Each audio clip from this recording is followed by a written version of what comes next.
Bonjour Pierre, Bonjour Caroline. tu vas nous expliquer aujourd'hui comment est-ce qu'on taille un plant d'aubergine. Oui. Alors comme sur Merci. la vidéo comme la vidéo sur le poivron, hein, c'est la même famille. L'aubergine c'est une solanacée aussi, donc ça pousse à peu près de la même manière. Je vais couper tout ce qui est avant le nœud de la tige principale. Comment je sais que c'est la tige principale? Parce que là la tige principale elle est en train de se lignifier. Voilà, D'accord. donc on voit clairement Voilà. qu'elle est brune par rapport Voilà. aux autres qui est verte. Ça commence à faire de la lignine, donc la D'accord. lignine c'est le bois. Ouais. Donc là je vais couper tout ce qui est en dessous de mon nœud. Mais au secours, il ne restera plus rien sur ce pauvre petit Non, plant. non, t'inquiète pas. Donc, en règle générale, on le fait plus tôt. Là, il faudrait carrément une tronçonneuse ou bien. Ouais, c'est juste le couteau qui est un peu faiblard, mais ça va. Et puis là, toujours pareil, on coupe dans l'idéal du bas vers le haut pour faire une plaie la plus propre possible. Si je coupais vers le bas, j'ai tendance à arracher l'épiderme de la tige principale. Ah, d'accord. Donc je coupe toujours vers le bas, de bas en haut. D'accord. Comme ça, ma coupe, elle est nette, toujours le plus proche possible de la tige principale, pour permettre de mieux cicatriser. Donc, hop là, tac. Voilà. Là, on le voit bien, le tronc du coup. Voilà, donc là, on a notre tronc, là. Et ici, on a notre première séparation, l'entre-nœud. Ici, des fois, c'est 4 tiges, là, c'est 3 tiges. Okay. 1, 2, 3. Voilà.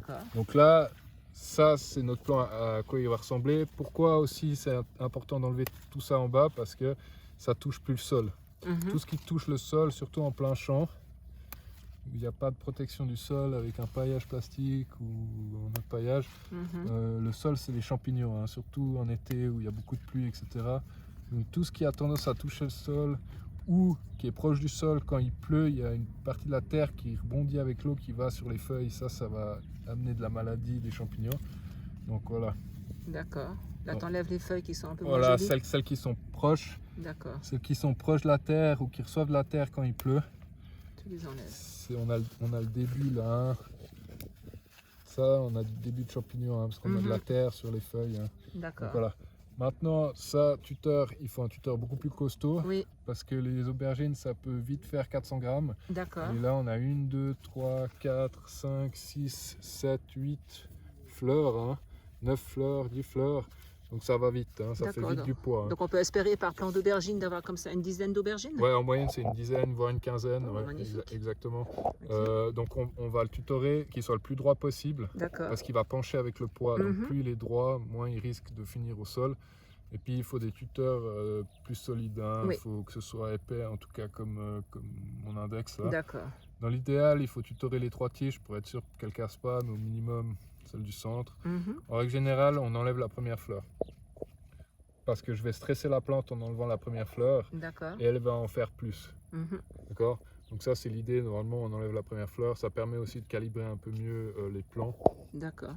Si la fleur est vraiment petite, dans les entre-nœuds, on a tendance à l'enlever. Parce qu'en faisant ça, là, j'ai toute la sève qui va aller dans celle-là. Ça va faire vraiment une belle aubergine. Tandis que l'autre, elle serait restée toute petite et il y aurait moins de sève dans celle-là. Donc souvent, entre les entre-nœuds, on va laisser un seul fruit. On ne va pas en laisser 2. D'accord, donc l'entre-nœud, c'est où il y a justement une séparation de 2 feuilles. Là où on a le début de la fleur, là on en a 2. Je prends la plus petite et puis je l'enlève. Ok. Voilà. Et puis malgré tout ce que tu as fait, il y aura quand même une dizaine d'aubergines sur le pied. Oui, parce que c'est pas fini.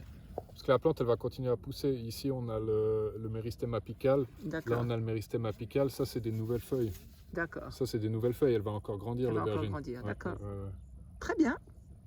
Et puis ensuite, plus rien à faire le reste de la saison alors. Voilà, il faut juste suivre ça après les feuillages au niveau des fleurs. D'accord.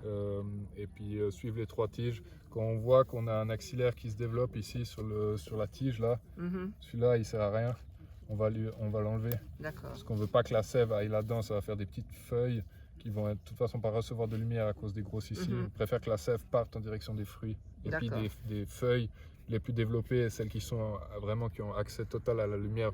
Plus il y a de lumière sur les feuilles, plus il y a de photosynthèse, plus il y a de sucre. Toutes les feuilles qui ne sont pas dans les meilleures conditions pour faire le plus de sucre possible, il vaut mieux laisser les grosses feuilles le faire. Enlever l'accès à la sève et envoyer la sève dans la feuille qui a accès à la lumière. magnifique. On est vraiment des chefs d'orchestre, comme ça on peut vraiment diriger Bah oui. la sève où on a envie qu'elle aille. Oui, oui. Merci beaucoup Pierre. Merci à vous.